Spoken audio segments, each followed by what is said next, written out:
Elections అప్పుడు బాగా వాడేసిండ్రు. Okay, వాడినో మేము మీకు పని చేసినాం, మేమంతా చేసినాం, కనీసం కృతజ్ఞత అనేది లేదా? ఒక మనిషి అన్నాక మినిమం కృతజ్ఞత అనేది ఎవరికైనా ఉంటుంది. ఇప్పుడు మనము ఒక డాగ్కి అన్నం పెడితేనే అది మళ్ళీ మనల్ని చూడగానే టైల్ ఊపుతుంది. అట్లాంటిది ఇంతమంది లక్షల మంది నీ కోసం పనిచేసినప్పుడు వీళ్ళ మీద నీకు మినిమం కృతజ్ఞత లేదు. ఇప్పుడు ఉన్న గవర్నమెంట్కి మినిమం కృతజ్ఞత లేదు అని అంటే అసలు అది ఎంత దారుణం అంటే మనం ఎట్లాంటి గవర్నెన్స్లో బతుకుతున్నాం అనేది ఇంకా అది మాట్లాడడానికి కూడా అంత గలీజ్ అనిపిస్తుందండి లిటరల్గా. ఇంతమంది రోడ్ల మీదకి వస్తే ఇప్పుడు అందరి ముందు నేనున్నా, కాదని నేను అనను, ఉన్న నన్నే ఇంత దారుణంగా ట్రోల్ చేస్తున్నావు అంటే నన్ను ఇట్లా చేస్తున్నారు, నన్ను ఇట్లా తగ్గించేస్తే నన్ను చూసి ఇంకెవడు ముందుకు రాకూడదనా? అదే కదా మీ ప్లాన్. ఇప్పుడు మీకు అంత చిత్తశుద్ధి ఉంటే నిజంగానే మీరు ఏం చేసేవాళ్ళు, మా ఇష్యూని సాల్వ్ చేసేవాళ్ళు. అది సాల్వ్ చేయడం పక్కన పెట్టి ఒక మనిషి మీద ఫోకస్ చేసి 2-3 మనుషులు వీళ్ళు పెయిడ్ ఆర్టిస్టులు అని చెప్పి ఇష్యూని అనగదొక్కడానికి చూస్తున్నారు తప్ప సమస్యని పరిష్కరించాలనే ఉద్దేశం మీకు లేనట్టయితే మాకు అనిపిస్తుంది. అవును, నిన్న మీడియాలో ఇచ్చారు రేవంత్ రెడ్డి గారు, ఏది క్లారిటీ లేదు, మినిమం క్లారిటీ లేదు అసలు. అదే నువ్వు చీఫ్ మినిస్టర్వి, నీ దగ్గర ఎంతమంది ఆఫీసర్స్ ఉంటారు, ఎంతమంది మినిస్టర్స్ ఉంటారు, అవన్నీ చూసుకొని ఇంటెలిజెన్స్ ఉంటుంది నీ దగ్గర, అవన్నీ పట్టించుకొని నువ్వు అన్నిటి దగ్గర నుంచి రిపోర్ట్ తీసుకొని నువ్వు ప్రాపర్ స్టేట్మెంట్ ఇవ్వాలి. అంటే ఇప్పటికి కూడా మమ్మల్ని కన్ఫ్యూజన్లో పెట్టావు. నాకైతే ఒకటి ఏమనిపిస్తుంది అంటే ఇవాళ చంద్రబాబు నాయుడు గారు మీటింగ్ ఉంది, మళ్ళీ మేమేమి వెళ్ళి అక్కడ ఇష్యూ చేస్తామేమో, రేవంత్ రెడ్డి గారు పరువు పోతుందేమో అన్న ఇదిలో డీవియేట్ చేస్తున్నారేమో అని అనిపిస్తుంది తప్ప నిజంగానే రెస్పాన్సిబుల్గా వాళ్ళు స్టేట్మెంట్స్ ఇచ్చినట్టయితే నాకు అనిపించలేదు. నిజంగా రెస్పాన్సిబుల్గా స్టేట్మెంట్స్ ఇచ్చిండుంటే క్లారిటీ స్టేట్మెంట్స్ వచ్చేది. అడగండి, ఇక్కడ ఉన్న నిరుద్యోగులను అడగండి, ఎవరికైనా క్లారిటీ ఉందా ఆయన ఇచ్చిన స్టేట్మెంట్స్ మీద? ఎవరికి క్లారిటీ లేదు. అంత క్లారిటీ లేని స్టేట్మెంట్స్ ఇచ్చిందంటేనే గవర్నమెంట్లో ఉన్న పెద్దలు, గవర్నమెంట్లో ఉన్న ఆఫీసర్స్ అసలు ఇప్పుడు ఈ చిన్న విషయంలోనే మీరు ఇంత ముందు వెనక అవుతున్నారన్న క్లారిటీ లేదు. ముందున్న 4 సంవత్సరాలు ఇంకెన్ని చుక్కలు చూడాలి జనాలు? పట్టపగలు చుక్కలు చూపిస్తుంది గవర్నమెంట్ ముందు. ఇంత క్లారిటీ, చిన్న విషయంలో క్లారిటీతో నువ్వు ముందుకు పోలేనప్పుడు వేరే పెద్ద పెద్ద విషయాల్లో నువ్వేం క్లారిటీ తీసుకుంటావు? ఎంతసేపు ఉన్న అబద్ధ ప్రచారాలు, అబద్ధాలు, వీటి మీద బ్రతుకుతావు. ఎంతకాలం బ్రతుకుతారు వాటి మీద? సంవత్సరం, 2 సంవత్సరాలు. ఎప్పటికైనా నువ్వు మళ్ళీ ఎలక్షన్స్కి రావాల్సిందే కదా, ఎలక్షన్స్ అప్పుడు మా ముందు నిలబడాల్సిందే కదా. అప్పుడు మా కంటి ముందు ఇవన్నీ కనపడవా? నువ్వు మాకు చేసిన మోసాలన్నీ మేము మర్చిపోతాం అనుకుంటున్నావు? సరే, మాకు ఏజ్ పెరుగుతుంది, ఇంకో 5 సంవత్సరాలు ఎంత మర్చిపోదామన్నా మర్చిపోలేనంత మోసం చేసింది గవర్నమెంట్. సరే, ఇప్పటికైనా మేము ఒక ఆశతో ఉన్నాం, ఇస్తుంది అన్న ఆశతోనే ఉన్నాం. బట్ చూస్తాం, ఇవ్వకపోతే మాత్రం ఇంకా వాళ్ళని ఏమనడానికి కూడా మాటలు లేవు తెలుగులో. నిరుద్యోగులు ప్రతి ఒక్క డోర్ తడుతున్నారు. అందులో భాగంగా ప్రతిపక్ష నేతలు అందరూ అంటే మీతో కలిసి వస్తేందుకు, మీ వాదన వినిపిస్తేందుకు ఎవరితోటైనా మాట్లాడతారు. అలా తప్పే ఉంది, ఫోటోలు బయటకి పెట్టి అంతా ఎట్లా తప్పు కదా? అదంతా ఏం లేదండి, నాకు ఒకటే అనిపిస్తుంది, ఏదో ఎవరో ఒకరి మీద బట్టగాల్చి మీదేస్తే మిగిలిన వాళ్ళందరూ కామ్గుంటారు అనేది అనిపిస్తుంది. కానీ ఇవాళ నన్ను ఒక్కడివన్నా నువ్వు ఫీల్ అవుతున్నావు. నాతో పాటు మేమందరం కలిసి నడిచిన, నాతో పాటు కలిసి నడిచిన నా ఫెలో ఆస్పిరెంట్స్ వీళ్ళందరూ ఉంటారు. వాళ్ళందరూ నన్నట్టే నువ్వు ఈరోజు.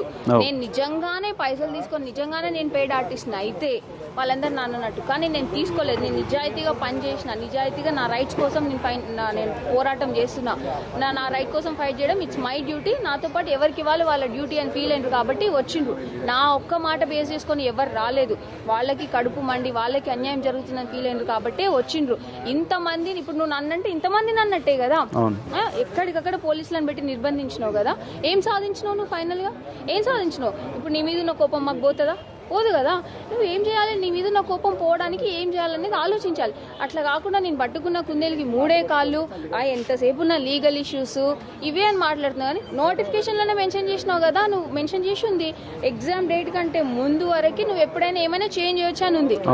చదువు రాదా? ఇంగ్లీష్ చదవడానికి రాదా మీకు? అక్కడ చదువు కనిపిస్తుంది కదా. లేకపోతే చెప్పురు, మమ్మల్ని విలువండి, మేము ఎక్స్ప్లెయిన్ చేస్తాం. అది ఉండదు, ఇది ఉండదు.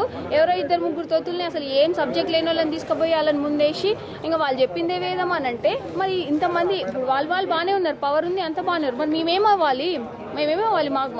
మాకు బాధ అవుతుంది. మేము మోసపోయినాం. మాకు ఇవ్వండి, పోస్టులు ఇవ్వండి. నువ్వు 2-3 వేల పోస్టులు ఇవ్వనికనే ముందు ఆయన ఆడుతున్నావు. ఇంకా 2 లక్షలు అయినట్టు నింపేది నువ్వు ఇక నిన్ను ఇదే చేయలేనోడు. ఇంకా జాబ్ క్యాలెండర్ ఇచ్చి 2 లక్షలు నింపుతావు అంటే ఇక మేము నమ్మాలి. బల్మూరు వెంకట కావచ్చు, వీళ్ళు మిస్గైడ్ చేస్తారు అనుకోవచ్చా? 100% మిస్గైడ్, 100% 100% మిస్గైడ్ చేస్తున్నారండి. అది వెరీ క్లియర్. ఇప్పుడు బల్మూరు వెంకట్కి ఇక్కడ బల్మూరు వెంకట్తో తిరిగే వాళ్ళు ఎవరు లేరా? వాళ్ళెవరికి తెలియదా ఇక్కడ జరుగుతున్న అండ్రెస్ట్ ఏంది అనేది తెలియదా? మీరు ర్యాండమ్గా అశోక్ నగర్లో పోయి ఎవరినో ఒకరిని పట్టుకొని అడగండి, చెప్తారు. అవును మీకు అన్యాయం జరుగుతుందా, న్యాయం జరుగుతుందా, వాళ్ళని అడగండి. మీకు అంత ఉంటే మీ ఇంటెలిజెన్స్ వాళ్ళని సివిల్ డ్రెస్లో పంపించి అడగమని చెప్పండి, తెలుస్తుంది కదా మీకు. అట్లా కూడా ఎంతసేపు కొంతమంది అని చెప్పి కొంతమంది మీద మీరు ముద్రేయడం తప్ప మినిమం ఇంటెలిజెన్స్ రిపోర్ట్ తెప్పించుకోకుండా అంతెందుకు బల్మూరు వెంకట్ నేను అంటా, మొన్న గాంధీ హాస్పిటల్లో నువ్వు చూడలేదా? ఆ నైట్ వర్షం వస్తుంటే అంతమంది ఎందుకు వచ్చిరు? నువ్వేమన్నా సెలబ్రిటీ అని చూడనీకి వచ్చిరా? కాదు కదా. అందరికి ఇబ్బంది అయింది, అన్యాయం జరిగిందనే కదా. మళ్ళీ నువ్వు వెంకటూరు నుంచి దొడ్డిదారిన పారిపోయినోడివి. ఎందుకు పారిపోయినావు? నువ్వు కరెక్ట్ చేసినావు కదా, డిమాండ్లన్నీ పట్టించుకున్నావు కదా, ఎందుకు పారిపోయినావు? మమ్మల్ని ఎందుకు ఫేస్ చేయలేకపోయినావు? అంటే నువ్వు తప్పు చేసినట్టే కదా, ఒప్పుకున్నావు కదా ఇండియా, ఇంకా నువ్వు తప్పు చేసినా అని. ఇంకా కూడా నువ్వు రియలైజ్ కాకుండా ఇంకా అట్లనే ఈగోకి పోతున్నారండి ఇందులో. పక్కన బల్మూరు వెంకట్ ఈగోకి పోతున్నాడు ఇందులో. ఎందుకంత ఈగోకి పోవాల్సిన అవసరం ఏముంది? నీకేమొస్తుంది ఈగోకి పోతే? చెప్పు, మాతో పెట్టుకుంటే నీకేమొస్తుంది? లక్షల మంది జీవితాలు, ఇంతమంది జీవితాలు తాడుకుంటే మా ఉసురు తగులుతుంది తప్ప నీకేం రాదు పర్సనల్ గా. ఇప్పుడు నీకు పదవి ఉందని చెప్పి నీకు అహంకారం పెరిగి ఉండొచ్చు, పెంచుకో, నువ్వు అహంకారం ఎంతైనా పెంచుకో. కానీ మాకు చేయాల్సిన పనులు నువ్వు చేయాల్సిందే. నువ్వు ఎంత మిస్గైడ్ చేస్తావో అంత నెగిటివిటీ నువ్వు ఫేస్ చేయాల్సి వస్తుంది తప్ప నిన్ను దేవుడు నీకు పాలాభిషేకాలు చేసుడు నీకు కానీ రేవంత్ రెడ్డి గారికి కానీ ఏది ఉండదు. మీరు ఎంత త్వరగా మా ఇష్యూ సాల్వ్ చేస్తే అంత మీకే మంచిది. ఓకే రైట్, చెప్పండి. అంటే పెయిడ్ ఆర్టిస్ట్ అంటూ ఈ విధంగా నిరుద్యోగుల మీద కూడా అబాండరాలు ఇస్తున్నారు. అదంతా అవసరం. అదే పోయినసారి వాళ్ళు కూడా అపోజిషన్ పార్టీలో ఉన్న వాళ్ళు మరి మా తరపు నుండి పోరాటం చేసిన వాళ్ళు కూడా శంకినే కావచ్చు కదా. ఇప్పుడు తనను ఒక్కరిని అవమానించినందుకు ప్రతి ఒక్క విద్యార్థి కూడా శంకినే టైప్ కదా. మరి ఆడపిల్లలు అనడం ఎంతవరకు కరెక్ట్? ఒక ఎమ్మెల్సీ అయ్యి ఆడపిల్లలు శంకిని అని ఇష్టం వచ్చిన తిట్టడం ఎంతవరకు అధికారం ఉంది అన్న? ఇదంతా తిట్టడం నేను తలుచుకుంటే ఎంతసేపు అధికారాన్ని తీసేయడం అది కరెక్ట్ కాదు. ఇప్పుడు ప్రతి ఒక్క ఆడపిల్లకి అన్నట్టే. నిన్న జరిగినట్లుగా ధర్నా కార్యక్రమం, ఆంధ్ర ముట్టడి కార్యక్రమంలో కూడా అమ్మాయిల పర్సులు చూడటం, ఫోన్లు చూడటం, ఫోన్లలో వాట్సాప్ చూడటం, ఎట్లా చూస్తున్నారు? అది ఎక్కడ మీకు తెలుసు మన భయంతో అంతమంది పోలీసులకు పెట్టి అంత పక్కడబందగా చేసిండు. వాళ్ళ సైడ్ నిజాయితీ ఉంటే అవన్నీ ఎందుకు పెడతారు? పెట్టారు కదా. ఇప్పుడు కూడా 1:100 గురించి అసలు కోర్టు ఇష్యూస్ వస్తాయి, అవి వస్తాయి, ఇవి వస్తాయి అని చెప్తున్నారు. అంత అవసరం కదా. ఆల్రెడీ కోర్టు చెప్పింది కదా ఇచ్చుకోమని చెప్పేసి. ఏదైనా సవరించి చేసుకోవచ్చు కానీ వాళ్ళు చేయట్లేదు. ఇప్పుడు ఆమెను అనడము ఒక్కడని అనడం కరెక్ట్ కాదు కదా. ఇప్పుడు చాలా మంది లేడీస్ వచ్చి చాలా మంది ధర్నా చేస్తున్నారు, అడుగుతున్నారు. వాళ్ళందరూ అదేనా? ఇప్పుడు వాళ్ళ ఇంట్లో ఆడపడుచులు కూడా ఇఫ్ ఇన్ కేసు అయినా ప్రాబ్లం వస్తే రోడ్కే సిచ్యువేషన్ వస్తుంది. ఇప్పుడు ఎమర్జెన్సీ కాబట్టి రాకపోవచ్చు, తర్వాత ఎప్పుడైనా రావచ్చు కదా. వాళ్ళందరూ శంకిని టైప్ అయినా అవమానించడం ఎంతవరకు కరెక్ట్? ఒక అధికార పదవిలో ఉండి అమ్మాయిని అట్లా అనడం ఎంతవరకు కరెక్ట్? మరి వాళ్ళకి తెలియాలి వాళ్ళు ఏంటిది అనేసి. సీఎం కూడా ఇవన్నీ జరుగుతుంటే తతంగం చూస్తున్నారు, రోమ్ తగలబడుతుంటే పిడలు వాయించినట్లు ఎందుకట్లా? అంటే ఏం అర్థం అవుతుందో ఆయనకే తెలియాలి.